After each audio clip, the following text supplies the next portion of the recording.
여러분들 인생 살면서 가장 무서운 단어가 뭔지 아세요? 확장 이전이야. 확장 이전. 인생 살면서 가장 무서운 단어가 확장 이전이에요. 내가 25평에 살아. 근데 50평짜리 아파트 산 친구가 집들이 한다고 가보니까 우리 집 25평이 그 집 화장실에 들어가게 생긴 거야. 이 친구가 자랑을 해내. 5억 주고 샀는데 8억으로 뛰었다고. 이 사람은 3억에 25평에서 25평도 거기도 충분한데 확장 이전에 욕심이 드는 거야. 나도 2억 대출 받아서 50평으로 확장 이전을 해야 되겠다. 그래갖고 대출을 받아갖고 확장 이전을 했어. 근데 했는데 하는 날부터 행복할 줄 알았더니 그날부터 너무 인생이 힘들어. 왜냐하면 25평에서는 25인치가 볼만했는데 50평에 25인치를 갖다 놓으니까 테레비가 요만하네.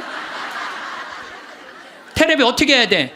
확장 이전해야 돼요. 테레비 확장 이전해야 돼. 냉장고 25평에서는 투도어 그냥 괜찮았어. 근데 50평에 갖다 놓으니까 쓰레기통 같아. 어떻게 확장 이전해야 돼? 식스도어로 확장 이전해야 돼요. 그런데 도대체 25평에 살 때는 이 아반떼 타고 다녔을 때 하나도 안 창피했어. 왜냐하면 그 25평에 사는 사람들은 다 엑센트, 무슨 K3, SM3, 뭐 소나타 이 정도인데 50평에 이사 가보니까 벤츠, BMW, 아우디네 다. 도대체 아반떼를 끌고 저녁 시간에 그 동네로 퇴근하고 싶지 않은 거야. 창피해서. 그래서 밤 10시에 아무도 안 볼 때 밤 10시에 집에 내 집인데도 여러분들 25평이면요 고래 등짝에서 사는 거예요. 우리 조상들은요 1m 80, 1m 80 학고방에서 살았어요. 그 여러분들 옛날에 그 토담집에 들어가 보세요. 고개 들면 머리가 닿아요. 그리고 방 안에 앉으면 4-5명 앉으면 엉덩이 들이밀 데가 없어요. 거기에 7-8명 나봐. 방 안 한가득 자식 새끼를 낳아놨다는 말이 그거야. 고만한 방에서 사는 거야. 그런데 지금은 25평이면요 10m, 10m도 넘는 방에서 사는 거예요. 얼마나 넓은 데서 살아. 그게 확장 이전 때문에 생긴 고통이에요. 여러분들도 인생 살아가면서요 언제 괴로우냐면은 이놈의 확장 이전 하려고 그럴 때 괴롭다니까. 내가 100명 들어오는 식당을 운영하고 있어. 근데 뭐 50명이 더 와. 150명이 와. 바글바글해. 자리가 없어. 자리가 없어. 그러니까 야, 내가 150명 들어오는 가게로 확장 이전을 하면은 저 50명까지 받을 텐데 악마가 속삭여요. 그럼 150명 들어가는 걸로만 하면 참 좋은데 확장 이전을 할 때는요 300명 들어오는 걸로 해요. 사람이 다 그래. 이상하게 300명 들어오는 걸로 해. 그 돈 벌고 싶은 욕심에서 그런 거예요. 그게 아주 미세한 차이인데요 그 욕심을 부리지 않는 사람은 인생을 실패하지 않고 그 욕심을 끊임없이 부리는 사람은 끊임없이 망하는 거예요. 그래갖고 300명 들어오는 걸로 했는데 150명이 들어오긴 들어와. 근데 나머지 150명이 안 들어와. 이건 원래 없던 사람인데 욕심이야. 그러니까 안 되니까 주방에다가 주방장 안 되겠다. 그 사골 국물에 우유 풀어라. 우유. 망하는 건 순식간에 망하는 거예요. 저도 역시 인생 살면서 욕심 때문에 힘들 때가 참 많았어요. 제가 막 생태마을 꾸밀 때 뭐 주머니에 돈 한 푼 없었고 물론 우리 할아버지 신부님이 도와주긴 했지만 이것저것을 계속 내가 이거 하고 싶고 저거 하고 싶고 욕심을 피다 보니까 내 인생 자체가 힘들더라고요. 그래서 5년 전부터 아무것도 안 하는 거야. 아무것도 안 하고 몸 안에 강의 열심히 다니고 청국장 열심히 만들고 이런 것만 하니까 사는 게 너무너무 즐거운 거예요. 근데 내가 집 한 채를 짓는다, 성당 하나를 짓는다, 뻥뻥 터질 때는요 인생이 힘든 거예요. 여러분들 이 동부건설, 동부철강 얼마나 잘 나가던 회사예요. 그런데 60개 계열사로 늘리는 바람에 도저히 회사를 유지 못하니까 1조 얼마를 분식회계를 해갖고 여러분들 투자자들 싹 날려. 지금 그 회장님은 지금 12년 감옥형이에요. 그냥 동부철강, 동부건설 그냥 동부화재 하지 뭘 확장 이전을 한다고. 그 바람에 그 호의호식할 수 있는데 감옥에 가 있잖아요. 한순간에 무너지는 거야. 한순간에. 그러니까 여러분들도 인생 한순간에 무너지고 사기당하는 건요 뭐 때문에 그러는 줄 알아요? 마음 안에 욕심 때문에 그러는 거예요. 나만 잘 살라고 그러는 욕심은 무서운 거야. 욕심을 부려도 다 같이 잘 살라고 그러는 욕심을 부려야 돼. 욕심을 부려면. 근데 대한민국 사람들은 나만 잘 살라고 그래. 살려면 다 같이 잘 살아야 되는데 그래서 여러분들도 제발 다 같이 잘 사는 욕심을 좀 부렸으면 좋겠어요. 여러분들이 쓰고 있는 살림살이의 70%는 손도 한 번 안 댄대요. 여러분들이 지금 쓰고 있는 살림살이 생전 쓰는 게 30%도 안 돼. 시집 올 때 그걸 싸갖고 들고 와갖고 이걸 버리지 못하고 평생을 이사 갈 때마다 들고 다니는 거야. 한 번도 쓰지도 않을 거. 그러니까 우리가 좀 인생을 좀 홀가분하게 살아갈 필요가 있는데 너무 많은 걸 쥐고 살아가기 때문에 인생이 힘든 거예요. 버릴 건 버리고 가져갈 것만 가져가야 되는데 다 가져가려고 그러는, 다 가져가려고. 여러분들이 쓰고 있는 핸드폰의 70%는 기능도 모른대요. 네. 내가 이걸로 정보를 검색하는 것도, 텔레비전을 보는 것도, 인터넷을 하는 것도, 이메일을 하는 것도 아무것도 모르고 그저 주고받는데도 100만 원짜리 휴대폰을 쓴다는 거예요. 내가 할머니들하고 사진 찍을 때 정말로 복장 터질 때가 많아요. 할머니들이 사진 찍자고 하고 다 이게 쓰면은, 자 신부님 웃으세요, 딱 웃으면 할머니들이 막 찍으면서 핸대는 소리가, 신부님 근데 왜 내가 나와, 왜 내가 나와, 막 이래요. 막 이게 왜 안 눌려, 안 눌려 이래고. 제가 보기에는 우리나라 국민의 80%는 100만 원짜리 들고 다닐 필요 없어요. 10만 원짜리만 들고 다녀도 되는데 그게 다 필요 없는 걸 끌고 다니는 거예요. 여러분들 별장의 70%는 필요 없는 공간을 쓰고 있대요. 별장의 70%는 필요 없는. 그러니까 우리가 그 필요 없는 것만 걷어내도 인생살이 홀가분한 거예요. 인생살이. 제가 끊임없이 제가 말씀드리지만은 여러분들 자녀들이 태어나갖고 계속 학원 보내고 이 학원 저 학원 보내는 게 애들을 사랑해서 보내는 게 아니에요. 욕심 채우기 급급한 거예요. 욕심 채우려고 애들을 불행하게 만드는 거예요. 애들은요 끌고 다니는 게 사랑이 아니에요. 애들은 엄마 아빠가 같이 놀아주고 같이 놀아만 줘도 여러분들 애들은 행복해요. 근데 여러분들 욕심 중에 진짜 무서운 욕심은요 자식 욕심이에요. 돌대가리를 서울대학에 집어넣으려고 하는 욕심.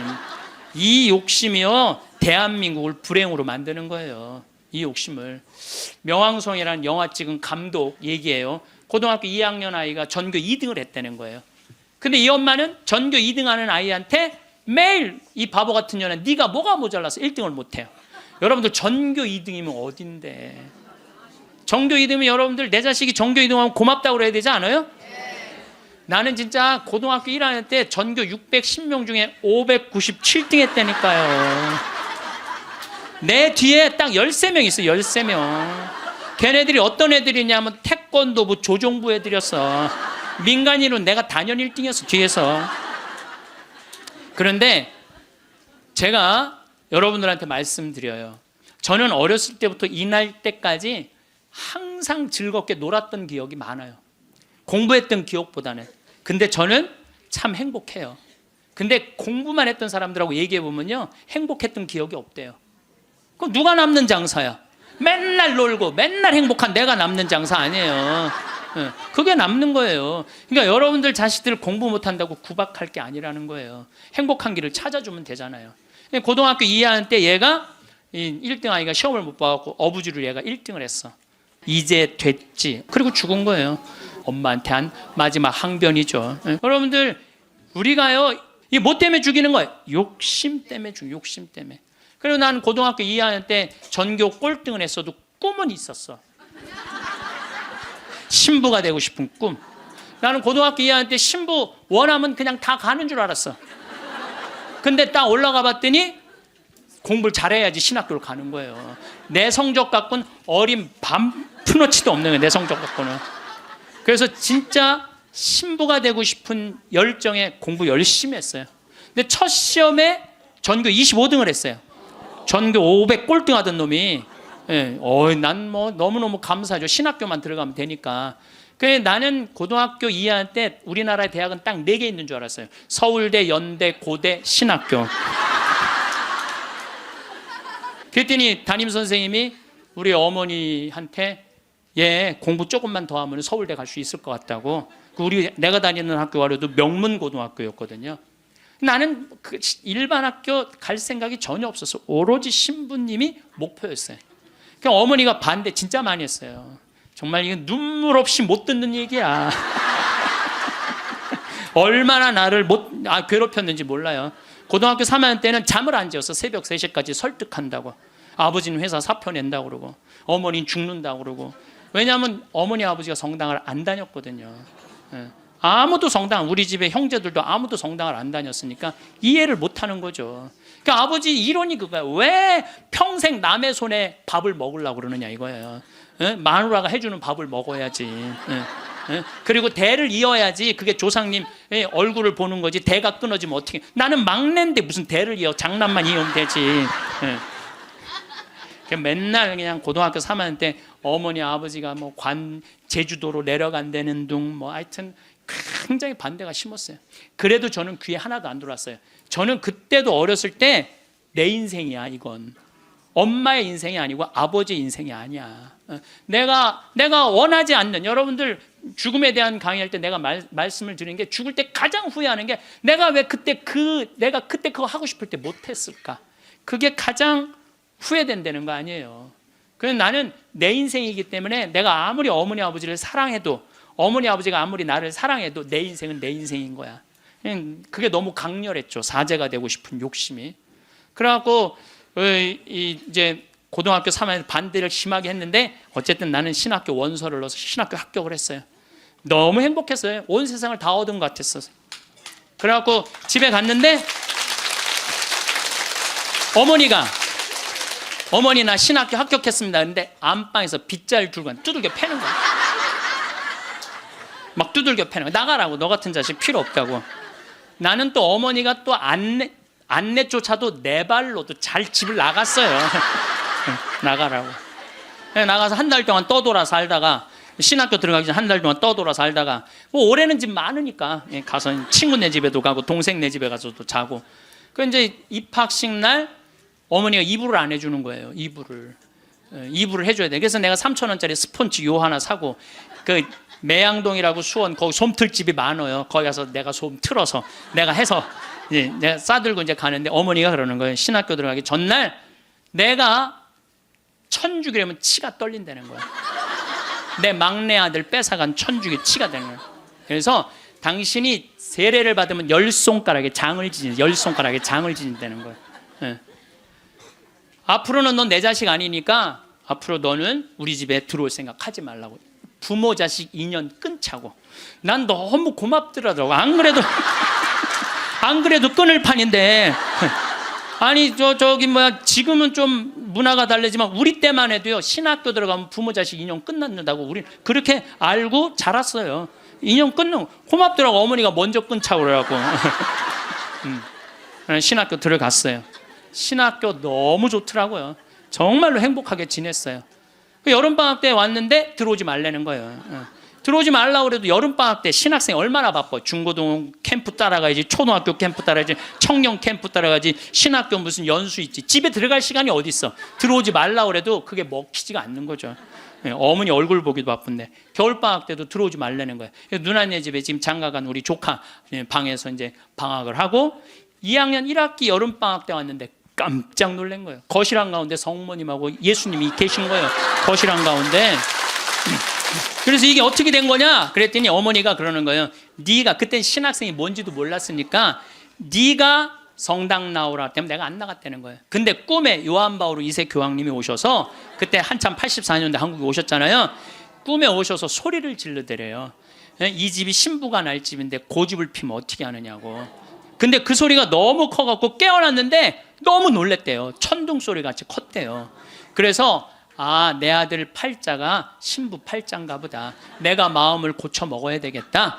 그리고 당신이 성당에 나간 거예요. 내가 거실 한가운데 성모님하고 십자고상 있는 거 왜 놀랬느냐 하면은 고등학교 2학년 때 어머니가 내 방에 있는 성모상, 십자고상 다 버렸거든. 내 친구한테 주고 갖고 가라고 버리고. 그래서 내 손바닥만한 성모님이 있는데 그 성모님은 내가 너무 좋아하는 성모님이야. 그래갖고 이 성모상은 내가 학교 갈 때 꼭 그래서 성모님 나하고 같이 학교 가야 돼. 여기 있으면 죽어.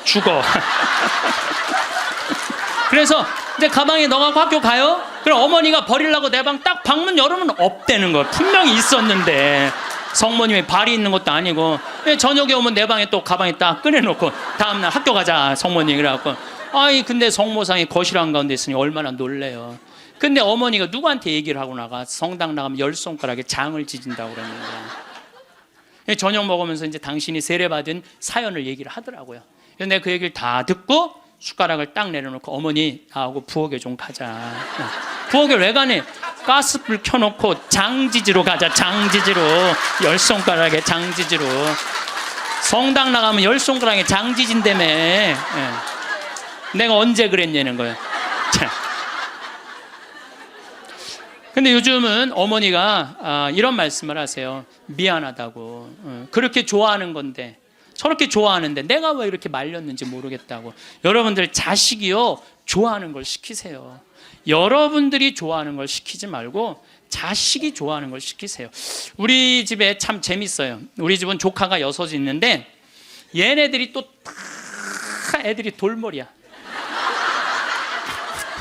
그래서 서울에 학교 다니는 애 단 한 명도 없어요. 6명이 다 그렇게 지방대학을 저지하겠다고 저지방 우유를 그렇게 먹였는데도 다 저지방대학 더 저지방대학. 근데요 얘네들이요 착해요. 정말 착해. 애들이 어느 정도로 착하냐면은 집안 모임에 빠지는 애들이 없어요.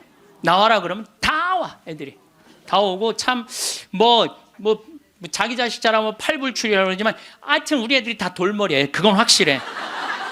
근데 얘네들이요 이번에 얼마나 대단한 일을 했느냐 하면은 이제 첫째 이제 제일 누나 아들이 이제 둘째 큰형 딸이 있고 그런데 둘째 형 큰형 딸아이가 뭐 대학을 나와갖고 개 옷 만드는 걸 좋아해. 개 옷. 그래서 취직을 안 하고 개 옷만 만드는 거야. 개 옷만. 근데 작년에 그 첫째 누나 아들이 나한테 그러는 거예요. 삼촌, 제가 심장이 굉장히 튼튼한 애라는 거예요. 무슨 심장? 개를 저렇게 좋아하고 옷을 저렇게 잘 만들고 콘테스트에도 막 되고 그런데 쟤한테 날개를 달아줬으면 좋겠다는 거예요. 무슨 날개를 달아주면 좋으냐? 그랬더니 이 친구가 하는 얘기가 삼촌 수원 이 지역에 보니까 개 카페가 하나도 없대. 그래서 쟤한테 개 카페를 차려주면은 카페도 잘 운영하고 옷도 잘 만들어서 참 행복하게 살 것 같다는 거예요. 그래갖고 자기네들끼리 이제 6 애들이 모여갖고 회의를 계속 하는 거야. 어떻게 하면은 개카페를 어느 가게도 자기네들끼리 보러 다니고 여러분 이게 보통 쉬운 일이 아니거든요. 근데 자기네들끼리 다 하는 거야. 그러더니 삼촌, 근데 내가 또 선경 지명이 있잖아요. 우리 조카 애들이 머리가 돌머리니까 우리 형제들한테 무슨 얘기냐면 쟤네들 변변하게 취직 못할 것 같으니까 우리 쟤네들을 위해서 개 모임을 해두자. 그래갖고 개 모임을 계속 해갖고 돈을 많이 모아놨어요. 걔네들을 위한 돈을 모아놨어. 그래갖고 이제 돈을 모아놨는데 지원을 해달라는 거예요. 통장은 내가 갖고 있으니까 니네들 계획서 갖고 와봐. 계획서를 갖고 왔는데 기가 막히게 해왔더라고. 그래서 좋아. 그러면은 내가 지원을 해줄게. 그래갖고 이제 그 형제 황씨 사랑의 통장이야 이름이. 예. 황씨 사랑의 통장 거기서 애들을 2억에 내야 되는 걸 자기네들 손으로 다 치라고 해갖고 1억에 가게를 낸 거야. 예. 가게를 냈는데 요즘 얼마나 가게가 잘 됐냐면 손님이 너무 많이 와갖고 티켓을 준대. 몇 시에 오라고 이렇게. 여러분들 저는 우리 애들을 보면서요 내가 걔네들이 서로 친하고 그래. 야 얘네들아 니네들이 왜 서로 그 막내집 딸은 그러니까 둘째 형님 딸은 커피 바리스타 배워갖고 커피 내리고 그 오빠는 기획하고 커피 기계 사주고 그리고 큰형 딸은 거 운영하고 이게 쉬운 일이 아니잖아요. 그래서 내가 불러갖고 걔네들한테 한마디 했어요. 야 니네들 중에 서울대학 다니는 애 한 명만 있으면 니네들 절대 이렇게 안 돼. 니네들이 다 저지방 다니기 때문에 이렇게 친한 거야. 그래서 니네들 저지방 다니는 게 다 축복이야. 축복이야. 그래서 공부 못한다고 불행하다, 공부 못한다고 행복하지 않다, 그 생각을 버리라. 얘네들 만나면은요 너무너무 즐거운 거야. 나는 정말 내 조카들이지만은 참 존경스럽고 사랑스럽더라고요. 그래서 여러분들도 내 애를 꼭 공부로 비교하지 말라는 거예요. 애들이 성격 좋고 성실하면 되잖아요. 그러면 어디든 가서 해내거든요. 근데 그냥 공부만 하는 애들은요, 이게 교우 관계도 좋지 않고 사랑 관계도 좋지 않으면 힘들거든요. 며칠 전에도 갔더니 손님들이 꽉 차 있더라고요. 내가 이렇게 가서 보니까 가끔 시차를 나가야죠, 내가. 참 기특하더라고요. 그래서 이 세상이 막 험난하다고 그러지만은 그렇게 형제들끼리 어울려갖고 그렇게 하면은요, 세상 살아가는 게 험난하지가 않다니까요. 근데 우리는 너무 개인적이고 너무 이기적이야. 서로 협동할 줄을 모르는 거야. 그러니까 이 세상 이렇게 잘 먹고 잘 사는데도, 제가 늘 말씀드리잖아요. 대한민국의 5,000년 역사상 이렇게 잘 먹고 잘 산 적은 없어요. 5,000년 역사상. 그런데 왜 국민들은 행복하지 않다고 그래? 이게 나누지 못해서 그래. 나누지 못해서. 너무 이기적이라 그래. 너무 이기적이고 사랑을 할 줄 몰라서 그래. 제가 이제 다음 강의 때는, 이번에는 죽음 껴안기로 9시간 했으니까 다음에는 삶 껴안기로 강의를 할 거예요. 삶 껴안기로. 삶 껴안기 때 사랑을 얘기를 많이 할 거예요. 지금 우리 이 대한민국 사회가 가장 필요한 게 뭐냐면 사랑이에요. 예수님이 말한 사랑을 살지 않기 때문에 우리가 각박한 거예요. 여러분들, 제가 요즘 그런 공부를 이제 강의 준비를 하면서 조사를 해보니까요, 우리보다 훨씬 가정적인 나라들이 훨씬 많아요. 우리보다 가정적인 나라가 훨씬 많아요. 그래서 여러분들, 이제 우리가 생각을 좀 바꾸고 삶을 좀 바꿔야지 이 세상도 행복하고 죽을 때도 행복하게 죽을 것 같아. 자, 마지막으로 우리 교황님께서 행복 10계명을 작년에도 내놓고 올해도 내놓으셨는데, 내가 이게 내용이 너무너무 편안하고 좋아서 여러분들한테 소개를 해드립니다. 우리 교황님이 뭐라고 그러냐면, 자신의 방식대로 인생을 살되 타인의 인생을 존중하라. 이게 참 좋은 것 같아요. 우리는요, 남 잘 되는 꼴을 못 봐요. 남 잘 되는 꼴을 일단 깎아내리는 거야. 내가 하면 로맨스, 남이 하면 스캔들이야. 근데 남이야 어떻게 살든 내 멋에 살 줄 알아야 돼요. 남이 어떻게 근데 우리는 자기 멋이 없는 거야. 자기 개성이 없는 거야. 아니, 우리 마리아, 그 아이가 8월 15일 날 태어나고 본명이 마리아인데, 마리아 그 개카페를 이렇게 하는 거 보면 자기의 삶이 있어. 자기의 영역이 있어. 저 지방대학 나와도 자기의 삶이 있고 자기 멋에 살아가는데, 계획도 있더라고요. 나중에 삼촌 아프리카 잠비아 하는데 자기가 크게 쏠 거라는 거예요. 그 계획도 갖고 있더라고요. 그래서 여러분들도 남하고 비교하지 마세요. 남하고 비교하는 순간 여러분들은 불행해지는 거예요. 제가 하느님한테 감사한 것 중에 하나가, 저는 남하고 잘 비교하지 않아요. 왜냐하면 비교해도 내가 안 되는 게 너무 많아. 키도 조그마고 얼굴도 씹다 뱉은 수제비 같이 생기고 안 되는 게 너무 많은데, 물론 나름대로 괜찮죠. 나름대로 괜찮은데, 남하고 비교하는 순간부터 행복은 날아가는 거예요. 그래서 교황님이요, 자기 방식대로 인생을 살라는 거예요. 근데 자기가 없잖아. 우리는 내가 없고, 누구 서울대학 안 가면 난 패배자고, 자식이 의사가 없으면 난 패배자고, 강남에 못 살면 난 패배자고, 이런 생각을 하고 사는 거예요. 꼭 이뻐야지 훌륭하고 잘생겨야지. 그러니까 꼭 이뻐야 돼요. 나는 요즘 들어서 얼굴보다는 마음이 훨씬 더 중요한 것 같아. 그리고 사실은 50 넘으면 다 거기에요. 50 넘으면 거기서 거기에요. 다 비슷비슷해요. 그런데 마음이 얼마나 아름다우냐에 따라서 다르다는 거예요. 마음이. 그래서 자기 방식대로 살 줄 알아야 된다는 거예요.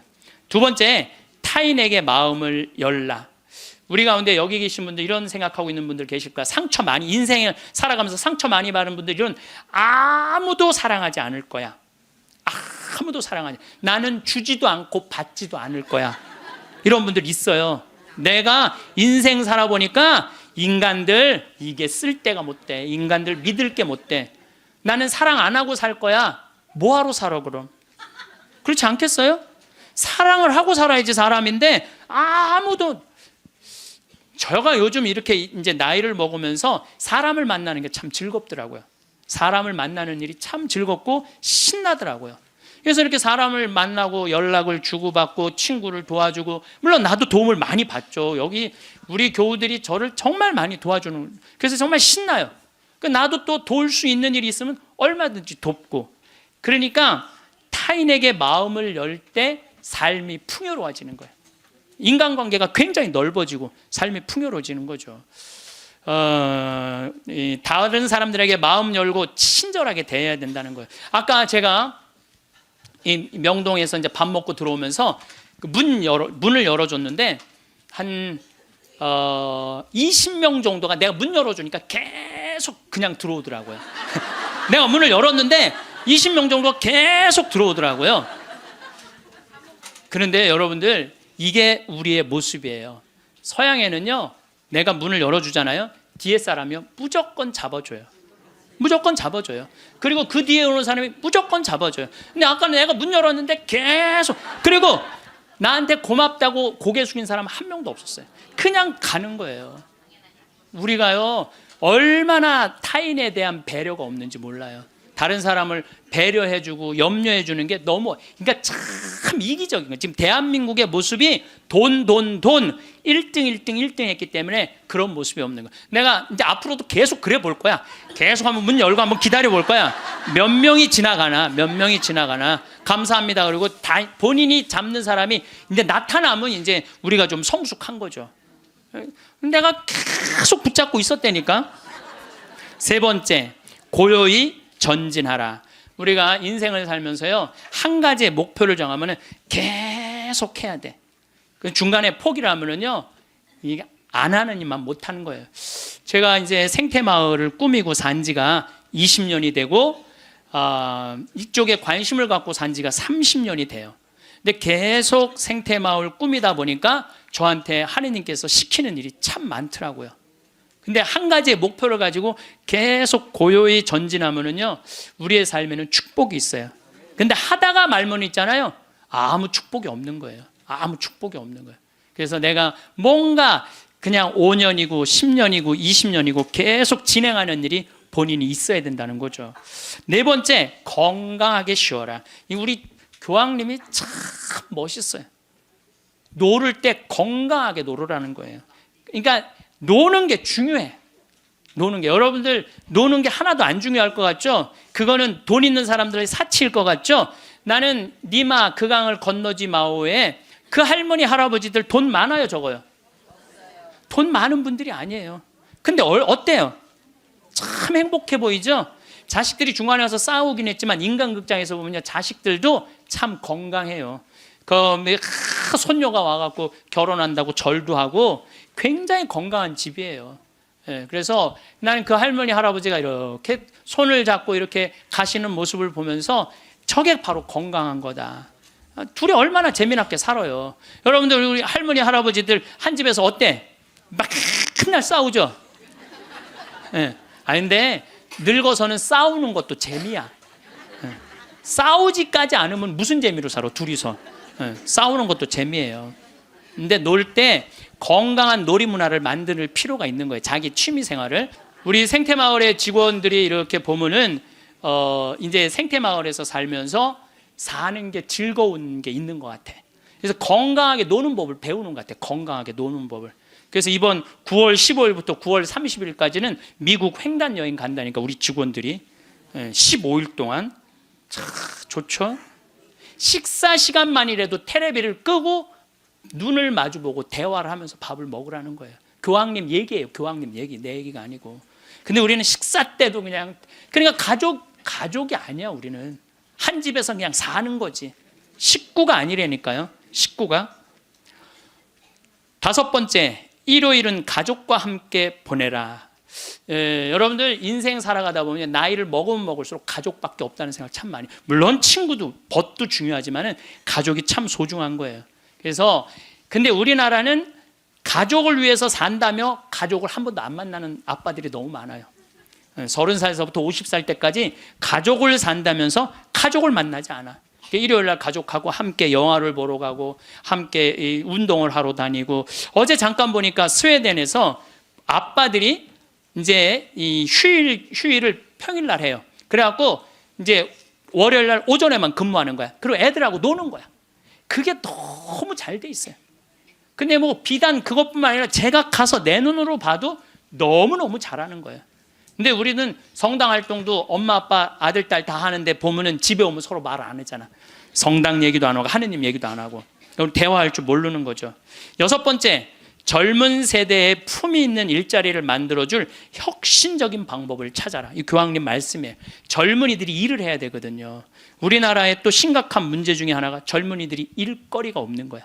일거리가. 그리고 젊은이들이 노동의 소중함을 몰라요. 저는 요즘 꿈꾸고 있는 게 하나 있어요. 뭐를 꿈꾸느냐 하면은 이제 대한민국 여기서 일 안 해도 돼요. 내가 이제 이번 1월 30일 날 잠비아에 가거든요. 근데 무프리나 지역의 시장을 만나기로 했어요. 시장을 만나서 얘기를 하려고 그래요. 땅을 좀 달라고. 거긴 땅을 잘 줘요. 땅이 우리나라보다 7배 넓거든. 근데 다 평지야. 근데 비도 많이 오시고 땅도 옥토예요. 근데 그걸 할 줄을 모르는 거예요. 참 대한민국은요 1953년 여기서 잠비아가 그때 우리보다 잘 살았어. 근데 60년이 지났는데 잠비아는 하나도 발전하지 않고 우리는 이렇게 발전한 거야. 기적을 일으키긴 했죠. 그래서 이제 거기다 땅을 사놓고 내가 하고 싶은 건 뭐냐면은 우리나라 노숙자들 괜찮은 사람인데 노숙자 된 사람들 많아요. 예. 그래 그 사람들 노숙시설 운영해갖고 거기서 재활 훈련을 해서 이제 더 이상 돈에 대한 욕심 부리지 말고 한번 아프리카에 가서 농사도 좀 멋있게 짓고 젊은이들도 마찬가지야.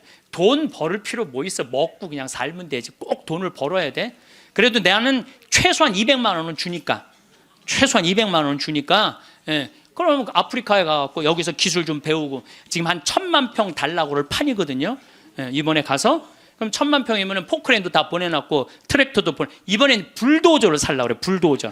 불도저 사갖고 지금 수녀님이 옥수수가 올라오는데 너무너무 신난다는 거예요. 옥수수가 올라오는데 그럼 거기 내가 좀 보내려고 생각하고 있어요. 이번에 이제 마침 대사도 거기 이제 대사관이 없었는데 잠비아에서 대사가 오면 우리도 대사를 보내야 된대요.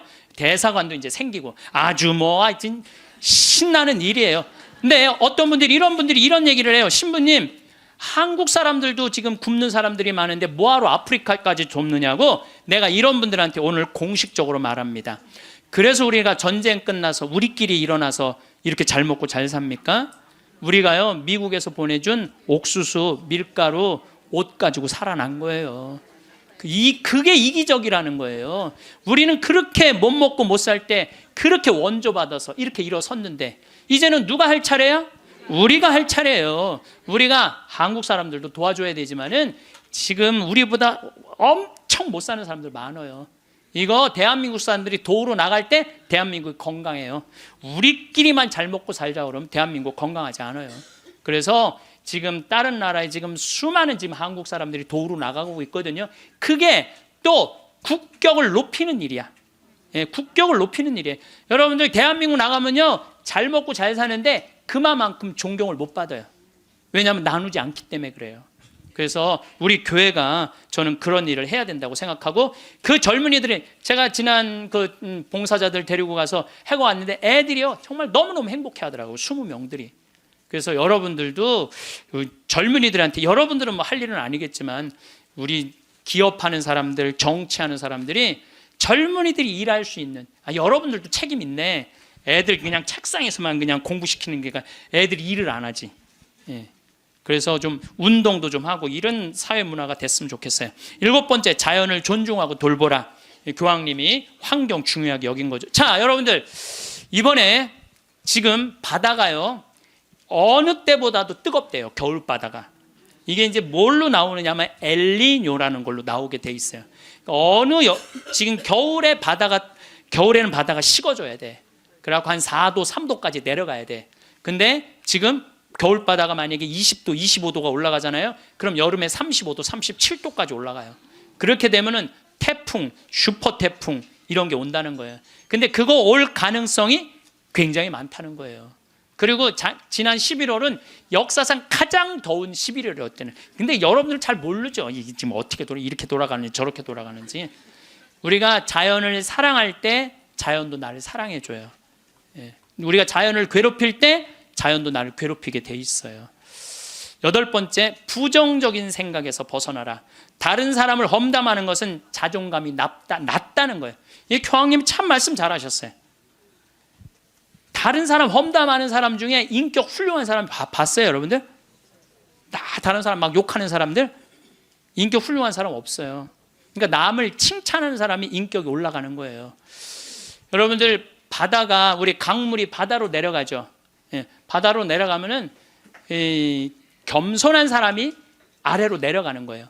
근데 바다로 내려가면은 바닷물이 참 넓죠. 겸손한 사람이 마음이 넓은 거예요. 겸손한 사람이 마음이 바다 같은 거예요. 그래서 내가 이렇게 종재기 같은 가슴으로 이 사람도 욕하고 저 사람도 욕하고 입만 열면 남 욕하는 사람, 이 사람은 마음에 기쁨이 없는 사람이야. 그래서 이렇게 있으면 막 누구는 어떻고 막 참 많이 들려요. 저는 그 안에 다 묻어요. 그냥 묻고 내가 할 수 있는 한 좋은 말을 하려고 노력을 해요. 그런데 나 옛날에 주교님 욕 참 많이 한 사람이야. 근데 내가 주교님 욕 안 한 지 한 10년 넘거든요. 주교님들이 얼마나 힘들게 그 사목 목자 역할을 하는지 이해를 하기 시작을 했어요. 근데 신부들은 다 주교님 욕해요. 근데 주교님 욕 안 한 지 10년 지났는데 내가 언제부터 마음이 평화가 왔나? 주교님 욕 안 하면서부터 마음에 평화가 왔어. 주교님 욕 안 하면서부터. 여러분들, 남을 험담하는 건요 결코 잘난 일이 아니에요. 9번째, 타인을 개종하려 하지 말고, 이게 정말 내 마음에 드는 거야. 타인을 개종하려 하지 말고 다른 이의 신앙을 존중하라. 교황님이 하신 말씀이에요. 우리는 대화를 통해 함께 성장한다는 걸 보여줌으로써 다른 이에게 영감을 줄 수. 그러니까 개종시키려고 그러지 말고 내가 잘 살아서 그 사람이 영감을 받아서 찾아오게는 해도 억지로 개종시키지 말라는 거예요. 여러분들, 잘 믿는 사람 굳이 천주교로 끌고 올 필요 없다는 거예요. 잘 믿고 잘 사는 사람 그 종교 무시해 가면서, 이건 내 얘기가 아니야. 교황님 얘기야. 근데 나는 그전에도 이 얘기를 참 많이 했어요. 그래서 욕을 참 많이 먹어서 종교 다원주의라고 막 욕하는 사람들도 있어요. 근데 여러분들, 그게 아니에요.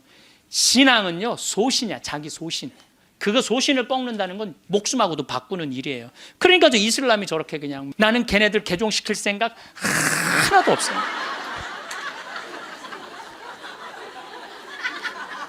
교황님이 뭐라고 그러냐면 모든 일 가운데 최악은 개종이다. 교회는 개종이 아니라 교회가 보여줄 수 있는 매력을 통해 사람들이 동참하도록 성장해야 된다. 그 얘기를 교황님이 하셨어요.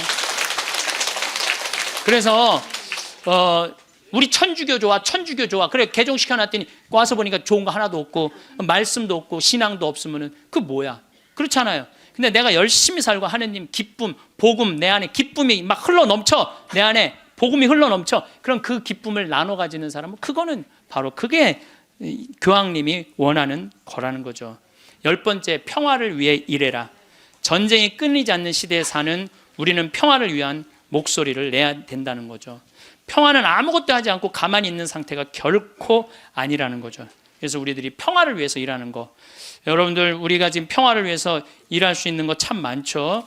저는 제가 우리 생태마을 꾸미는 일도 참 행복하고, 우리 교우들한테 건강한 먹을거리 제공하는 것도 행복하고, 잠비아 일 꾸미는 것도 행복하고, 이제는 남미 쪽에 신부들하고 연결을 하고 있어요.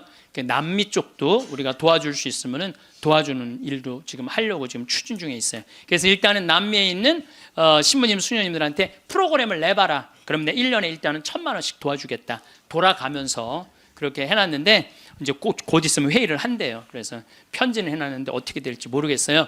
자, 여러분들, 우리들이 잘 사는 사람이 잘 죽을 수 있는 거예요. 이제 예수님이 십자가에 못 박혀 돌아가시고 3일 만에 부활하셔서 하늘나라 문 열어놓으셨어요. 그 문을 들어가느냐 안 들어가느냐 누구한테 달려있는 거냐면 우리한테 달려있는 거야. 나의 믿음, 나의 삶에 달려있는 거야. 그래서 그 하늘나라가 어떤 세상이 전개될지는 우린 모르지. 바오로 사도 말처럼 지금은 희미하게 보이겠지만 그때는 완전히 잡을 수 있겠죠. 그렇지 않겠어요? 지금까지 그 하늘나라까지 다 상상하지 마세요. 그거 우리가 어떻게 알아? 그 다음 세계는 그 다음 세계 가서 알아보면 되지. 여러분들 엄마 뱃속에 있을 때 여기 이렇게 될 줄 알았어요? 그렇죠? 똑같은 거예요. 우리가 마지막 하늘나라는 하늘나라 가서 경험하면 되는 거예요. 하느님 온전히 믿고 이 세상 기쁘게 살면은 여러분들 행복한 나날 되고 마지막 날 영광스럽게 예수님 만나서 얼싸 안을 수 있으리라 생각을 합니다. 김수환 추기경님께서 2001년에 독일 어느 노인의 시라는 걸 옮겨 놓으셨는데 내용이 좋아서 마지막 기도로 바치겠습니다. 세상에서 으뜸인 일은 기쁜 마음으로 나이 먹고 일하고 싶지만 참고 말하고 싶지만 침묵하고 실망스러워질 때 희망을 갖고 마음 편히 공손하게 내 십자가를 지는 일. 젊은이가 힘차게 하느님의 길을 가도 시기하지 않고 남을 위해 일하기보다 겸손되이 남의 도움을 받으며 몸이 약해 아무 도움도 줄 수 없어도 온유하고 친절한 마음을 잃지 말자. 늙음은 무거운 짐이지만 하느님께서 주신 선물, 오랜 세월 때 묻은 마음을 세월의 무게를 담아 마지막으로 닦는다. 내 고향으로 돌아가려고. 이 세상에 나를 묶어놓은 끈을 하나씩 하나씩 끊는 것은 참 잘하는 일이다. 세상에 매어 있지 않아 아무것도 할 수 없게 되면 겸손되이 받아들이자. 하느님께서는 마지막으로 기도라는 가장 좋은 것을 남겨두신다. 손으로는 아무것도 할 수 없어도 두 손을 모으면 늘 할 수 있는 기도. 사랑하는 모든 일을 위해 하느님께서 은총을 베푸시도록 빌기 위해 모든 것이 다 끝나는 날 어서와 친구야 너를 결코 잊지 않았어. 임종 머리맡에서 속삭이는 하느님을 만나게 될 것이다.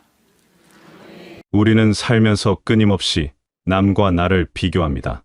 아침에 눈을 뜨면서부터 밤에 잠들 때까지 우리의 시선은 언제나 다른 사람들에게 향해 있습니다. 누군가의 집이 더 넓어 보이고 누군가의 자식이 더 잘된 것처럼 느껴지며 누군가의 삶이 더 여유로워 보입니다. 이런 생각들은 그저 지나가는 순간의 감정이 아닙니다. 마치 작은 균열이 서서히 벽을 무너뜨리듯 이 비교의 습관은 우리 마음속 깊은 곳까지 스며들어 천천히 그러나 확실하게 우리를 잠식해갑니다. 저 사람은 더 잘났다는 생각이 한번 마음에 자리 잡으면 그 생각은 쉽게 떠나지 않습니다. 처음에는 가벼운 부러움으로 시작되지만 시간이 지나면서 그 감정은 점점 무거운 짐이 됩니다. 어느새 나 자신이 초라하게 느껴지고 내가 이룬 것들이 아무것도 아닌 것처럼 여겨집니다. 분명 어제까지만 해도 만족스러웠던 내 삶이 누군가와 비교하는 순간 갑자기 부족해 보이기 시작합니다. 이것이 바로 비교가 가진 무서운 힘입니다. 비교는 우리가 가진 것의 가치를 빼앗아가고 우리가 누려야 할 만족을 앗아갑니다. 그리고 이 모든 것은 아주 작은 비교에서 시작됩니다. 비교의 가장 큰 문제는 그것이 결코 끝나지 않는다는 사실입니다. 한 사람과의 비교가 끝나면 또 다른 사람이 눈에 들어옵니다. 나보다 잘난 사람을 보면 마음속에서 시기와 질투가 피어오릅니다. 왜 나는 저렇지 못할까? 왜 나에게는 저런 것이 없을까 하는 생각이 머릿속을 가득 채웁니다. 반대로 나보다 못한 것처럼 보이는 사람을 보면 묘한 우월감이 생겨납니다. 그러나 이 우월감도 오래가지 않습니다. 곧 더 나은 사람이 나타나고 다시 나는 부족한 사람이 됩니다. 이렇게 우리는 끝없는 감정의 롤러코스터를 타게 됩니다. 이 감정의 기복은 우리를 심하게 지치게 만듭니다. 하루 종일 마음이 편할 날이 없습니다. 아침에는 기분이 좋았다가도 누군가의 소식을 듣는 순간 마음이 무너집니다. 저녁에 다시 마음을 추스르려 해도 또 다른 비교거리가 눈앞에 나타납니다. 이런 날들이 반복되면 우리의 마음은 점점 단단해지고 메말라갑니다. 더 이상 순수하게 기뻐할 수도 진심으로 축하할 수도 없게 됩니다. 모든 것이 비교의 잣대로 측정되고 모든 감정이 상대적인 가치로 환산됩니다. 비교는 관계마저 망가뜨립니다. 가까운 사람들과의 관계도 비교 앞에서는 무너지기 쉽습니다. 함께 기뻐해야 할 순간에 속으로는 시기하는 마음이 생기고 위로해야 할 때 은근히 우월감을 느낍니다. 이런 감정들은 관계의 균열을 만듭니다.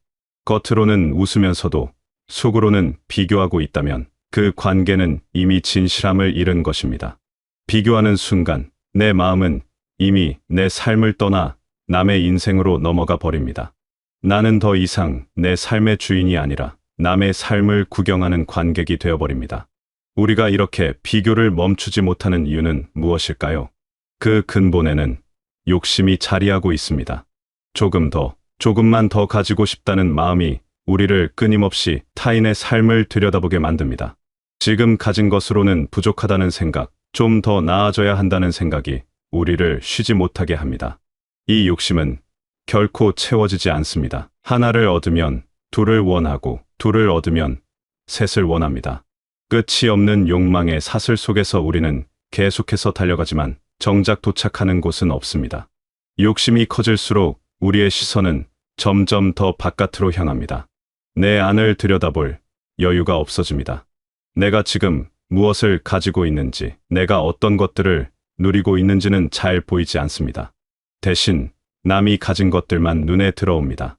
저 사람의 집, 저 사람의 차, 저 사람의 생활 방식, 이런 것들이 우리의 시야를 가득 채웁니다. 정작 내가 가진 것들은 당연한 것이 되어버리고 남이 가진 것들만 특별해 보입니다. 이것이 욕심이 만들어내는 왜곡된 시선입니다. 욕심과 비교는 서로를 키웁니다. 비교하면 욕심이 생기고 욕심이 있으면 더 비교하게 됩니다. 이 두 가지는 마치 톱니바퀴처럼 서로 맞물려 돌아가며 우리의 마음을 계속해서 불편하게 만듭니다. 한쪽을 멈추려 해도 다른 쪽이 계속 돌아가기 때문에 결국 둘 다 멈추지 않습니다. 이 악순환 속에서 우리는 점점 더 지쳐가고 삶은 점점 더 무거워집니다. 아침에 눈을 떠도 마음이 가볍지 않고 밤에 잠들 때도 마음이 편하지 않습니다. 이렇게 욕심과 비교에 사로잡혀 사는 동안 우리는 정작 중요한 것들을 놓치고 있습니다. 지금 이 순간의 평화, 오늘 하루의 소소한 기쁨, 함께하는 사람들과의 따뜻한 시간, 이런 것들이 우리 곁에 있지만 우리는 그것들을 느끼지 못합니다.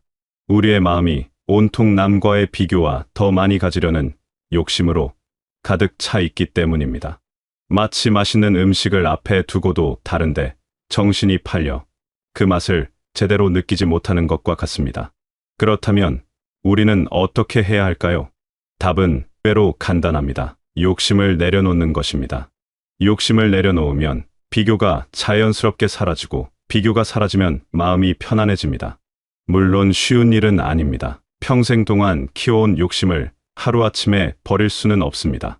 하지만 조금씩 천천히 시작할 수는 있습니다. 오늘 하루만이라도 남과 나를 비교하지 않으려고 의식적으로 노력해보는 것입니다.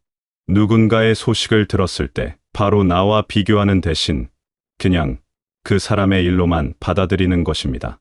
욕심을 내려놓는다는 것은 아무것도 바라지 말라는 뜻이 아닙니다. 더 나은 삶을 원하는 건강한 바람까지 포기하라는 말이 아닙니다. 다만 끝없이 더 많이 가지려는 집착을 놓으라는 것입니다. 지금 가진 것으로는 절대 만족할 수 없다는 생각, 남보다 더 많이 가져야만 행복할 수 있다는 믿음을 내려놓으라는 것입니다. 이런 생각들이 우리를 불행하게 만들기 때문입니다. 누군가와 경쟁하지 않아도 괜찮다는 사실을 받아들이는 순간 삶은 비로소 내 속도에 맞춰 흘러가기 시작합니다. 더 이상 남의 속도에 맞춰 허겁지겁 달릴 필요가 없습니다. 천천히 걸어도 괜찮고 잠시 멈춰 서서 쉬어가도 괜찮습니다. 나만의 길을 나만의 속도로 가는 것, 그것이 진짜 내 삶을 사는 것입니다. 남들이 어떤 길로 가든 얼마나 빨리 가든 그것은 그들의 삶일 뿐 내 삶과는 상관이 없습니다. 욕심을 조금씩 줄여가면 신기한 일이 일어납니다. 하루가 가벼워지기 시작합니다. 마음속에 짐을 한 짐 한 짐 내려놓는 것처럼 욕심을 하나씩 놓을 때마다 삶이 가벼워집니다. 그리고 그 가벼운 마음으로 세상을 바라보면 예전에는 보이지 않던 것들이 눈에 들어오기 시작합니다.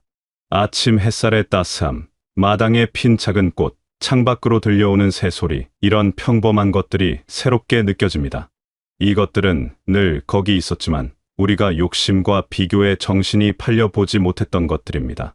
작은 것에도 감사가 깃들기 시작합니다. 오늘 하루 건강하게 지낼 수 있음에 감사하고 따뜻한 밥 한 끼를 먹을 수 있음에 감사합니다.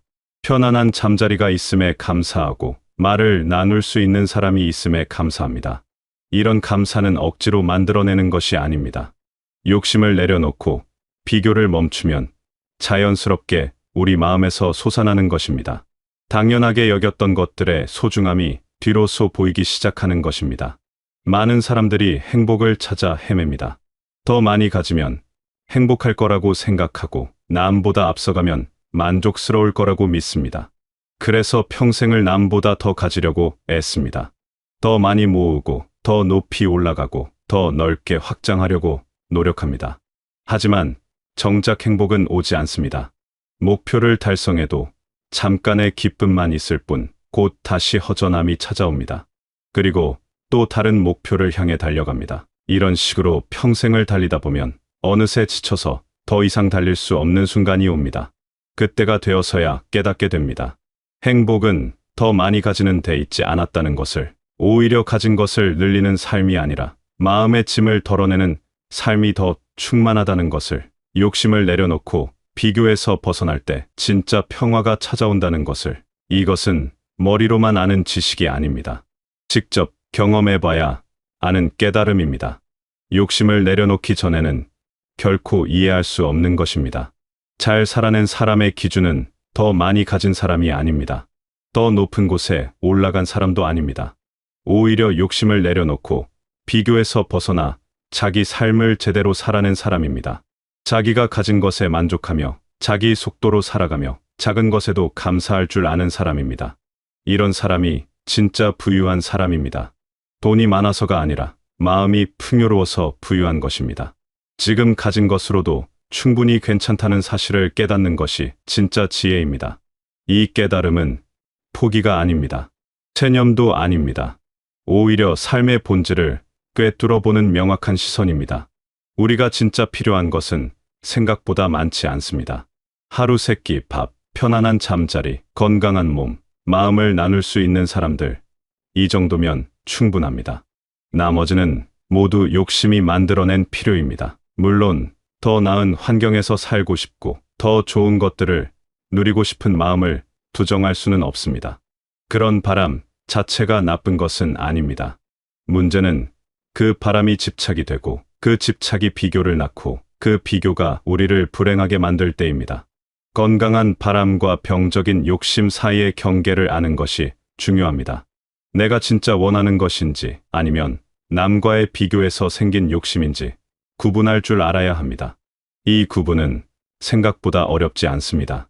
마음이 편한지 불편한지를 느껴보면 됩니다. 진짜 내가 원하는 것을 향해 나아갈 때는 힘들어도 마음이 편합니다. 하지만 남과의 비교에서 생긴 욕심을 쫓을 때는 아무리 얻어도 마음이 불편합니다. 항상 부족하고 항상 불안하고 항상 조급합니다. 이런 감정들이 든다면 그것은 욕심을 내려놓아야 한다는 신호입니다. 욕심을 내려놓는 연습은 매일매일 계속되어야 합니다. 한 번 내려놓았다고 해서 영원히 사라지는 것이 아닙니다. 욕심은 계속해서 다시 고개를 듭니다. 그럴 때마다 다시 내려놓는 연습을 해야 합니다. 마치 마당에 잡초를 뽑는 것처럼 욕심이라는 잡초도 자꾸 자라나기 때문에 계속해서 뽑아주어야 합니다.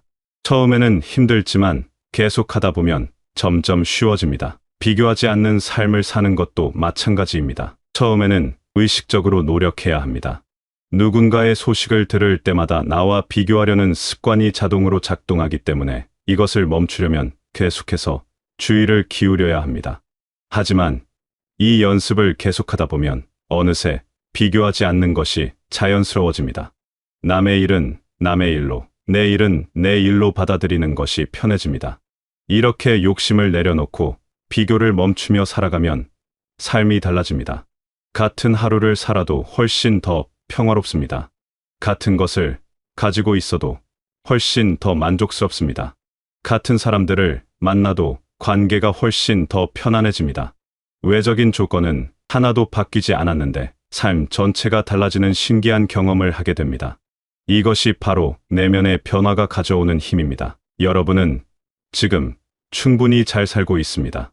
비록 남들처럼 많이 가지지 못했다고 느껴질지라도, 비록 남들만큼 화려하지 않다고 생각될지라도 여러분은 여러분만의 방식으로 충분히 잘 살아내고 있습니다. 남과 비교할 필요가 없습니다. 여러분의 삶은 여러분만의 가치를 가지고 있고 여러분만의 의미를 담고 있습니다. 욕심을 조금씩 내려놓으면서, 비교를 조금씩 멈추면서 지금 가진 것들의 소중함을 느껴보시기 바랍니다. 오늘 하루가 평범해 보여도 그 평범함 속에 감사할 것들이 얼마나 많은지 발견하게 되실 겁니다. 작은 것들에서 기쁨을 찾고 일상 속에서 평화를 느끼며 마음 편하게 하루하루를 살아가실 수 있기를 바랍니다.